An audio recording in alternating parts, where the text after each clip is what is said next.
जैन, राजीव जैन, बिट्टू, ज्योति जैन, भूपेंद्र जैन, रचिल जैन, सुनील जैन, शिल्पा जैन, पंकज जैन, वंदना जैन, प्रियांश जैन, श्रियांश जैन, प्रियल जैन, अंशित जैन, अविरल जैन, विधि जैन, आर्नव जैन, रिद्धि जैन, F1U 114-115 पीतमपुरा।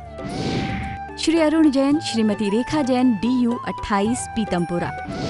श्री सुरेश चंद जैन, श्रीमती शांति देवी जैन, श्री संजय जैन, श्रीमती सपना Jain, Shri Naresh Jain, Shrimati Meenu Jain, Namit Jain, Paras Jain, DU 97 Pitampura. Shri Rajesh Jain, चावल वाले, श्रीमती पुष्पा जैन, श्री अनुज जैन, श्रीमती तमन्ना जैन, श्री अमन जैन, श्रीमती मेघा जैन, FD 29 पीतमपुरा। श्रीमती बिरमा देवी जैन, धर्मपत्नी स्वर्गीय Shri Lalchand Jain, Shri Sunil Jain, Shrimati Kusum Jain, Shri Saurabh Jain, Shrimati Sonal Jain, Shri Mayank Jain, Shrimati Divya Jain, master Vihan Jain, baby Maysha Jain, DU 43 Pitampura. Shri Hemchand Jain परिवार, Shri Pradeep Jain, Shrimati Ruma Jain, Shri Rajat Jain, Shrimati Anshu Jain, master Hridyansh Jain, FU 8 Pitampura. Shri Anil Kumar Jain, Shrimati Rekha Jain, Shri Kartik Jain, Shri Kunal Jain, F1U 137 Pitampura. Shri Santosh Jain, Shri Sanjay Jain, Shrimati Kavita Jain, कुमारी श्रावी जैन, श्री रजत जैन, DU 49 पीतमपुरा। श्री प्रकाश चंद जैन, श्रीमती चंद्रकांता जैन, श्री पंकज जैन, श्रीमती नीलम जैन, श्री सुशांत जैन, श्री दिव्यांश जैन, CU 76 पीतमपुरा। मोक्ष मार्गस्य नेतारं भेत्तारं कर्म भूभृतां ज्ञातारं विश्वतत्त्वानां वंदे तद्गुणलब्धये। तत्वार सूत्र एक महान ग्रंथ है, परम उपकारी, आत्म कल्याणकारी। यह आचार्य कुंद के पट्ट शिष्य आचार्य उमा स्वामी द्वारा लिखा गया है। इसकी सूत्रात्मक शैली है और संस्कृत भाषा में यह निबद्ध है। महानुभाव, इस ग्रंथ के ऊपर अनेक टीकाएं लिखी गई हैं। तत्वार सूत्र में सम्यक दर्शन, सम्यक ज्ञान और सम्यक चारित्र का वर्णन है। 10 अध्याय हैं और 10वें अध्याय में 7 तत्वों के बारे में आचार्य भगवान बता रहे हैं। 7 तत्वों के माध्यम से रत्नत्रय की उपाय आदि का यहाँ उपदेश दिया है। देखा जाए तो सम्यक दर्शन के लिए आचार्य भगवान ने 3-4 सूत्र ही दिए हुए हैं और अपनी बात वहाँ पर उन्होंने समाप्त कर दी। सम्यक ज्ञान का बहुत बड़ा वर्णन है। नाम स्थापना आदि से प्रारंभ होता है और देखिए 5 जो ज्ञान बताए हैं, मति सुत ज्ञान, वहाँ से सम्यक ज्ञान प्रारंभ होता है और 6वें अध्याय तक सम्यक ज्ञान चलता है। मतलब कि सबसे ज़्यादा जो वर्णन है वह सम्यक ज्ञान का वर्णन है। ज्ञान की महत्ता है, ज्ञान ही श्रद्धा को टिका के रखती है, ज्ञान ही चारित्र की उत्पत्ति करता है। इसलिए ज्ञान का वर्णन पूरा चल रहा है। 7वें अध्याय से सम्यक चारित्र का वर्णन प्रारंभ हुआ और वह आगे 9 अध्याय तक सम्यक चारित्र का वर्णन चलता है। महानुभाव, अपना जो सूत्र चल रहा था वह सूत्र सम्यक ज्ञान में अपन ने 12 सूत्र तक पढ़े थे और 12 सूत्र में अपन ने देखा था कि ये जो 5 जो ज्ञान हैं वो प्रमाण ज्ञान हैं और जो प्रारंभ के जो ज्ञान हैं वो परोक्ष ज्ञान हैं, 2 ज्ञान, और जो 3 ज्ञान हैं वो प्रत्यक्ष ज्ञान हैं। परोक्ष और प्रत्यक्ष के बारे में भी समझा कि प्रत्यक्ष और परोक्ष किसे कहते हैं। जो पराधीन ज्ञान हो उसे हम परोक्ष ज्ञान कहते हैं और जो स्वाधीन ज्ञान हो हम उसे प्रत्यक्ष ज्ञान कहते हैं। तो परोक्ष और प्रत्यक्ष की यह परिभाषा होती है। आचार्य पूज्यपाद स्वामी ने सर्वार्थ सिद्धि में अक्ष का अर्थ बताया कि अक्ष का अर्थ क्या होता है। उन्होंने कहा अक्ष मतलब आत्मा, अक्ष मतलब होता है आत्मा। तो जहाँ पर आत्मा पराधीन हो अर्थात इंद्रियों की सहायता से इंद्रिय की निमित्त से जो ज्ञान अपने में वह अनुभव करे उसे कहते हैं परोक्ष ज्ञान। तो मति ज्ञान और शुद्ध ज्ञान 2 ज्ञान ऐसे हैं जो परोक्ष हैं, जहाँ पर आत्मा पर की ओर ज़्यादा आकर्षित होती है। जहाँ पर का उपदेश की आवश्यकता पड़ती है, प्रकाश का आवश्यकता पड़ती है, इंद्रियों की आवश्यकता पड़ती है, उसके निमित्त से आत्मा के अंदर जानने की सामर्थ्यता होते हुए भी मति ज्ञान श्रुत ज्ञानावरण कर्म का क्षयोपशम होने पर भी, जानने की शक्ति होने पर भी असमर्थता है आत्मा में। जब तक यदि वो इंद्रिय ना हो, बाह्य प्रकाश न हो, उपदेश आदि न हो, तो वह समझता जानता नहीं है। इसलिए बाह्य निमित्त की परोक्ष ज्ञान लगता है, मति ज्ञान और श्रुत ज्ञान। और जहाँ पे प्रत्यक्ष आत्मा के प्रति झुकाव हो वह प्रत्यक्ष ज्ञान है। प्रति अक्ष है, अक्ष मतलब आत्मा, आत्मा की ओर से जो ज्ञान आ रहा है, डायरेक्ट अनुभव हो रहा है, वह जो ज्ञान है वो प्रत्यक्ष ज्ञान है, जहाँ इंद्रियों की आवश्यकता नहीं पड़ती है। तो उसके लिए आचार्य भगवान ने सूत्र दिया था प्रत्यक्षम अन्यतम। जो अन्य हैं, जो अन्य तीन ज्ञान हैं, अवधि ज्ञान, मनापरय ज्ञान और केवल ज्ञान, ये जो तीन ज्ञान हैं, ये तीन ज्ञान प्रत्यक्ष हैं, जहाँ पर इंद्रिय और मन की सहायता की जरूरत नहीं पड़ती है। तो इस प्रकार से यहाँ पर अपन सब लोगों ने ये प्रत्यक्ष और परोक्ष के प्रमाण ज्ञान पढ़े थे। आगे आज जो सूत्र है उसको अपन पढ़ते हैं। सूत्र सभी निकाल लेंगे, आपके घर में जिनवाणी होगी, उसमें सूत्र नंबर 13 मति ज्ञान के दूसरे नाम, नामांतर नाम, पर्यायवाची नाम। मति स्मृति संज्ञा चिंता भी निबोध, चिंता भी निबोध इत नर्थांतरम। मति स्मृति संज्ञा चिंता विनिबोध इत नर्थांतरम।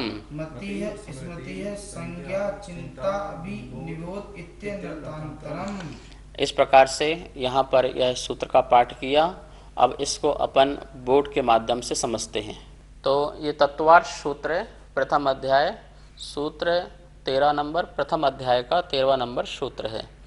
देखेंगे, मति स्मृति संज्ञा चिंता विनिबोध इत नर्थांतरम। सूत्र पढ़ना आ गया। तो इस प्रकार से देखिए, मति का अपन ने यहाँ पर मति लिखा ही है, स्मृति संज्ञा, यहाँ पर संधि करते हैं चिंता अवनिबोध, चिंता प्लस अवनिबोध, चिंता प्लस अवनिबोध। अब ये इत नर्थांतरम जो लिखा हुआ है, इसका भी अपन संधि विच्छेद करते हैं। इत में जो या है वो ई बन जाएगा, इति हो जाएगा। इससे जो आ निकलेगा वो अन हो जाएगा, इति अन।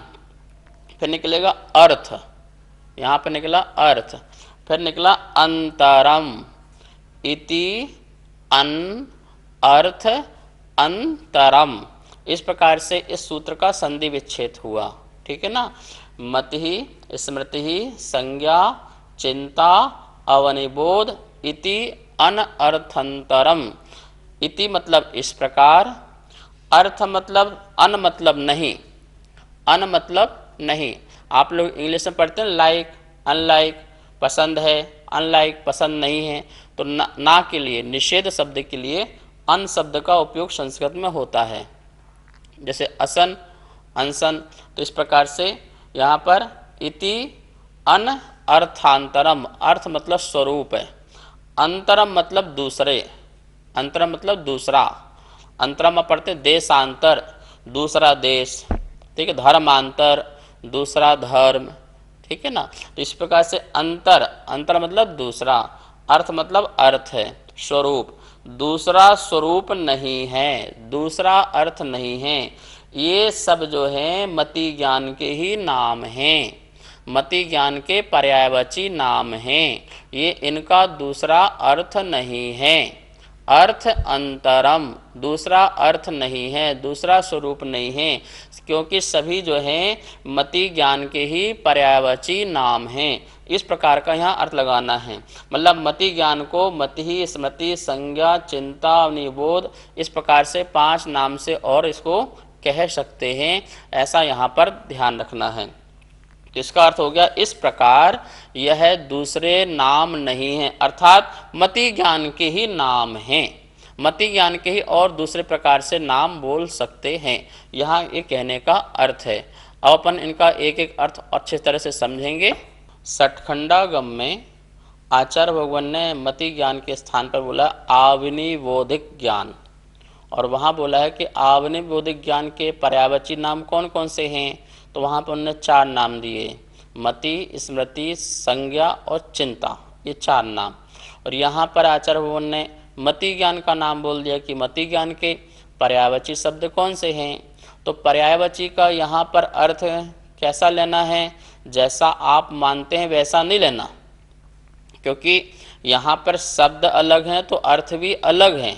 लेकिन यहाँ पर एक क्यों कह रहे हैं, क्योंकि ये सभी जो ज्ञान हैं मति ज्ञानावरण कर्म के क्षयोपशम से प्रकट होते हैं, इसलिए यहाँ पर इसको पर्यायवाची शब्द दिया है। वैसे मति का अर्थ अलग होगा, स्मृति का अर्थ अलग होगा, इसी प्रकार संज्ञा, चिंता, अवनिबोध, इन 5 के अर्थ अलग अलग हैं। लेकिन पांचों में इंद्रियों की आवश्यकता पड़ती है, इस अपेक्षा से पर्यायवाची हैं। और दूसरा, ये 5 के 5 ज्ञान मति ज्ञानावरण कर्म के क्षयोपशम से प्रकट होते हैं, इसलिए ये 5 ज्ञान पर्यायवाची हैं। जैसे जलज है, नीरज है, पंकज है, कमल है, ये सब पर्यायवाची नाम कमल के हैं। तो इन पंकज का अर्थ भी कमल होता है, नीरज का अर्थ भी कमल होता है। तो वहाँ पर जैसे पर्यायवाची शब्द हैं वैसा पर्यायवाची यहाँ नहीं लेना है, वैसा नामांतर अर्थांतर यहाँ पे नहीं लेना है।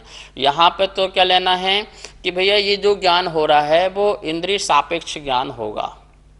आत्मा जो है जानते हुए जानना स्वभाव आत्मा का होते हुए भी वो इंद्रिय सापेक्षता से जानता है, और उसमें जानने के लिए उसे अंतरंग में मति ज्ञानावरण जो कर्म है उसका क्षयोपशम होगा। तो आत्मा में जो उघाड़ होगा, ज्ञान का जो उघाड़ होगा, उससे जो जानने की जो शक्ति प्रकट हुई या जानने के कार्य क्रिया हुई, उसको बोलेंगे अपन मति ज्ञान।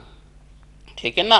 इसलिए प्रत्येक शब्द का अर्थ भिन्न भिन्न होगा, लेकिन प्रत्येक में इंद्रियों की जरूरत जरूर होगी, उसके बिना यह मति ज्ञान संभव ही नहीं है।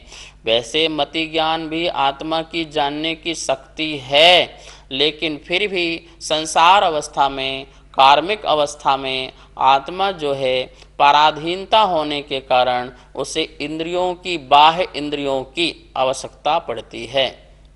वैसे आप सब लोग इंद्रिय शब्द का अर्थ जानते होंगे। इंद्रिय शब्द का अर्थ आचार्य पूज्यपाद स्वामी ने सर्वार सिद्धि की टीका में बहुत सुंदर अर्थ दिया है।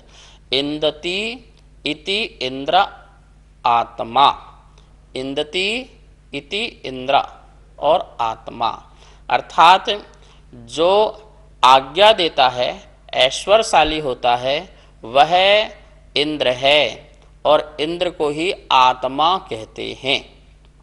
क्या कहते हैं? इंद्र को ही आत्मा कहते हैं।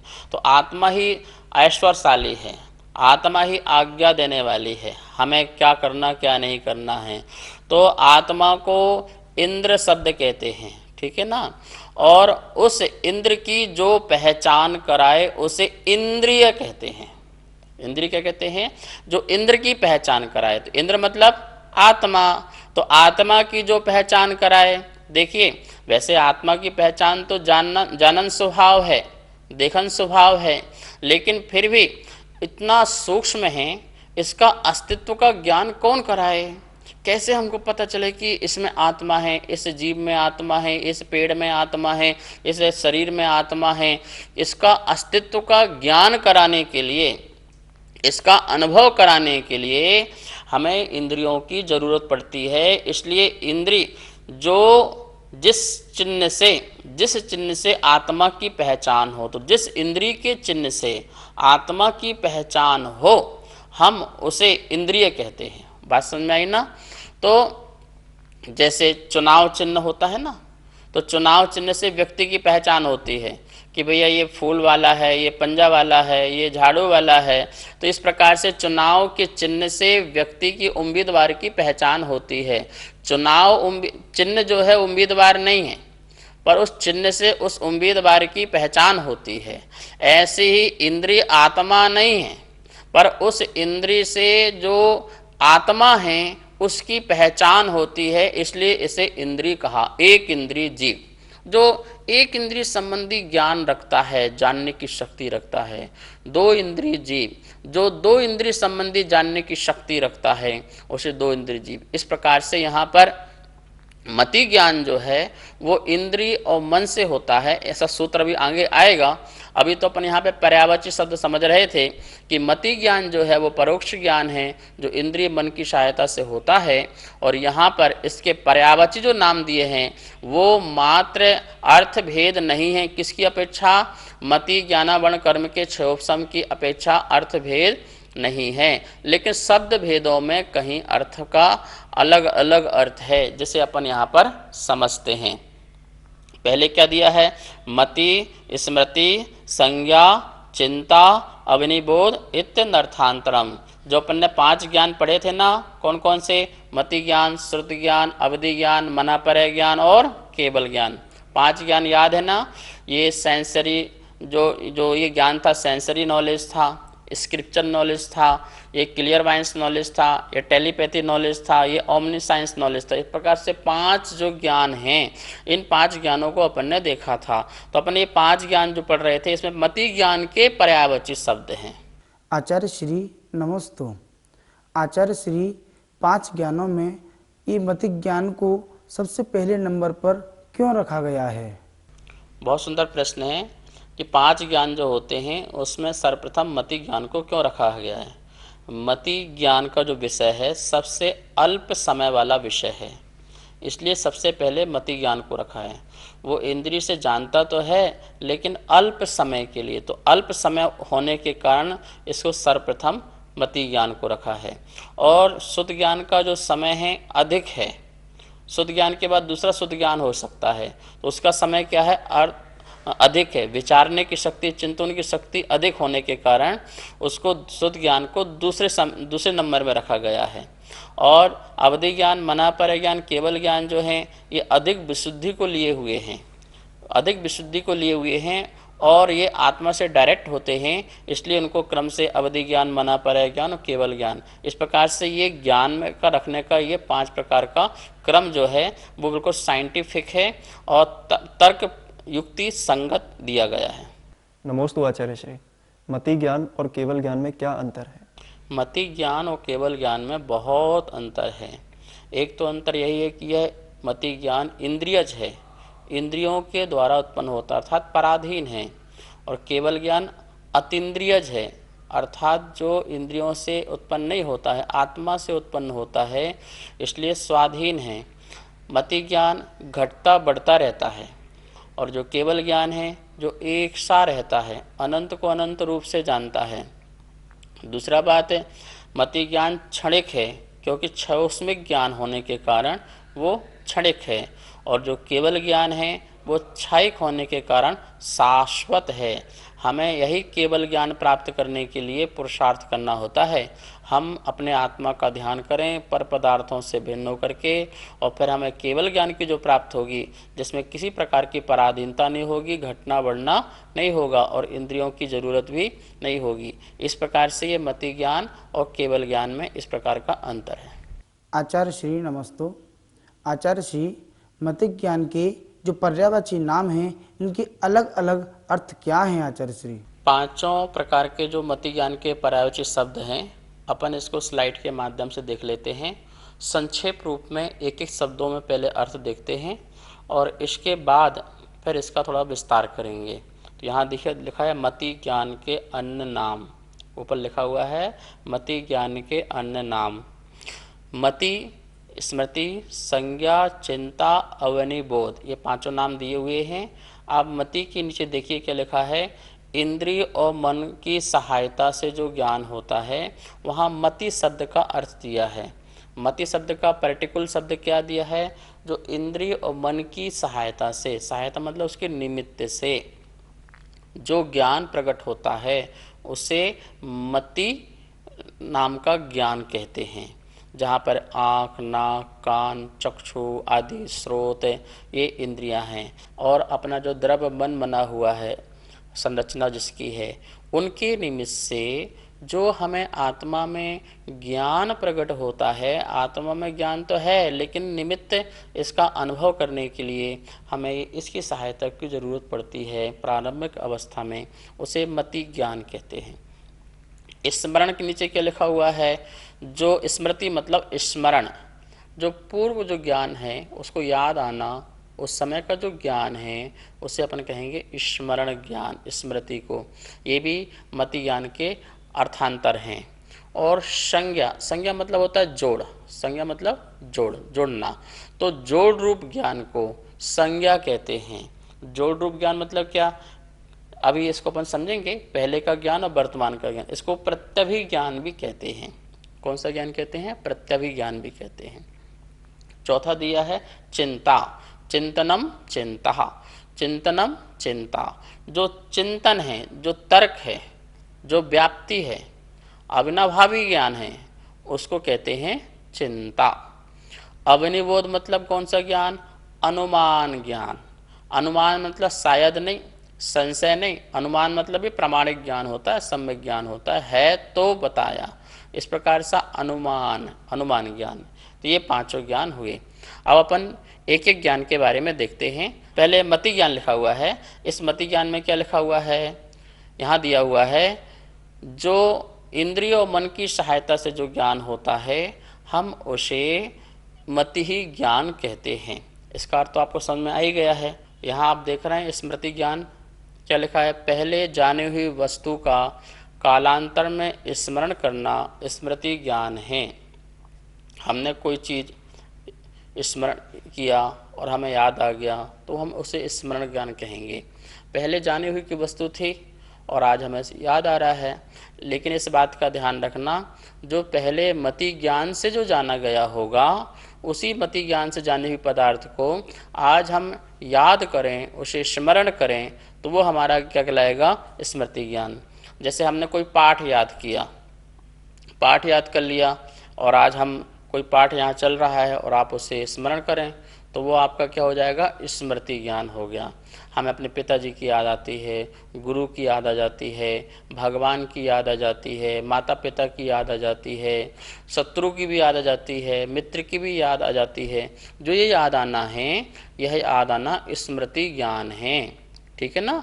जो पूर्व में जाने हुआ वस्तु है, पदार्थ है, व्यक्ति है, उसके बारे में वर्तमान में स्मरण आना, उसको बोलेंगे स्मृति ज्ञान।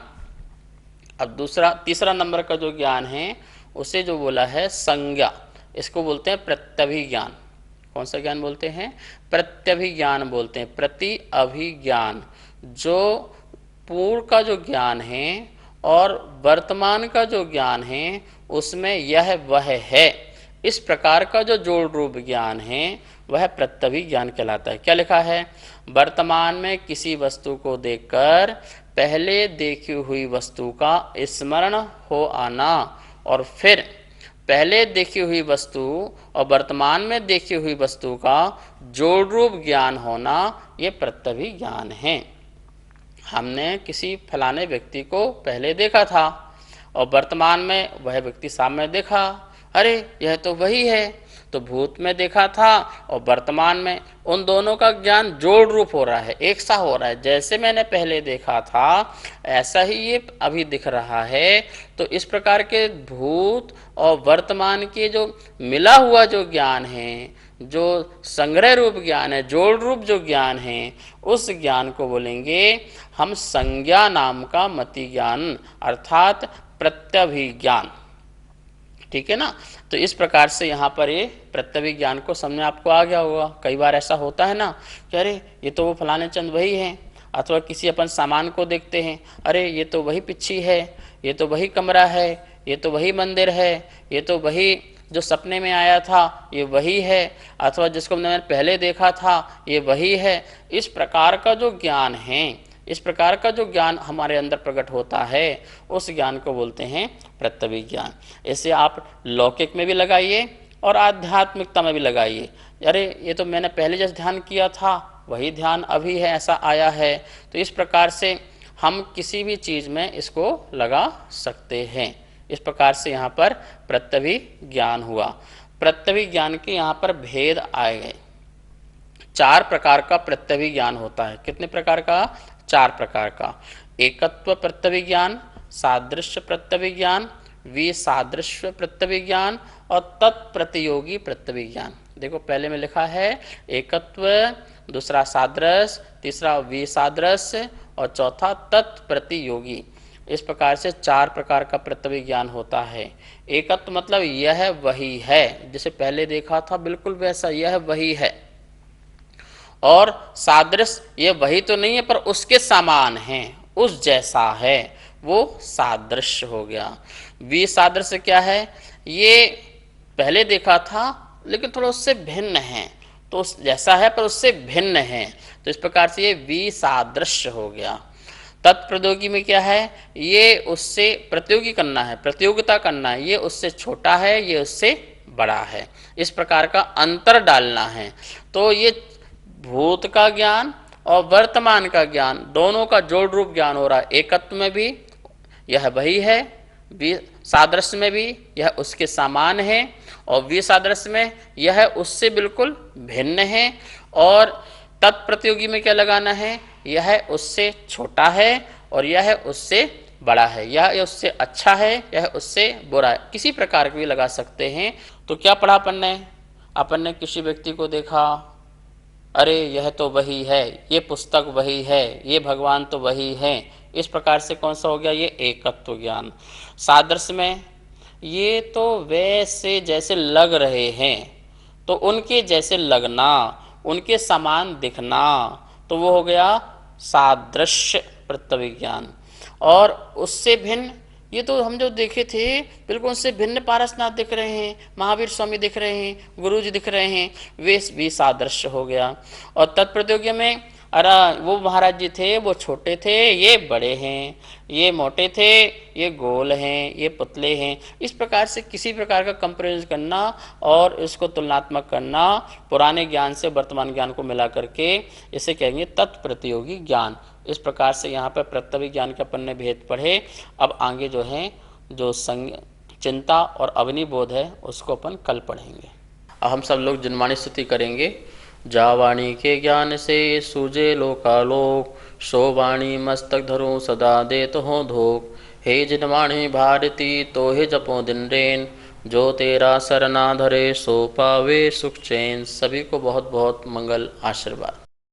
सुनीत जैन, नीरज जैन, विभोर जैन, इति जैन, सर्वांग जैन, चारू जैन, गौरव जैन, दर्श जैन, अनिकांत जैन, कोकिला जैन, कनिका जैन, गौरव जैन, अर्घ्य जैन, नितिका जैन, मयूर जैन, पर्व जैन, अदिति जैन, सामवेद, तिलका देवी जैन, मनोज जैन, उषा जैन, सुनीत जैन, नीरज जैन, अनिकांत जैन, कोकिला जैन, राजीव जैन, वंदना जैन, राजीव जैन, वंदना जैन, वरुण जैन, पूजा जैन, वाणी जैन, श्रीमती कमलेश जैन, धर्मपत्नी स्वर्गीय श्री श्रीपाल जैन, परिवार QU 149C, पीतमपुरा, दिल्ली। श्रीमती आशा जैन, धर्मपत्नी श्री सुखमाल चंद जैन, चावल वाले। श्री रवि जैन, श्रीमती डिम्पल जैन, श्री अमित जैन, श्रीमती मीतू जैन, श्रेय जैन, अर्पित जैन, कनिका जैन, आदित्य जैन, FU 71, पीतमपुरा, दिल्ली। श्रीमती केला जैन, श्री जगदीश राय जैन, श्रीमती उषा जैन, श्री कुलभूषण जैन, श्रीमती प्रीति जैन, श्री संजय जैन, मोनाल जैन, हाद्विक जैन, साक्षी जैन, DU 5, पीतमपुरा, दिल्ली। श्री संजय जैन, श्रीमती रचना जैन, श्री सक्षम जैन, श्री उत्कृष्ट जैन, श्री दीपक जैन, श्रीमती स्वाति जैन, उन्नति जैन, आगम जैन, F1U1, पीतमपुरा। श्री अजय कुमार जैन, श्रीमती सुमन जैन, श्री अभिषेक जैन, श्रीमती दिव्या जैन, मास्टर लवित जैन, BU 101, पीतमपुरा।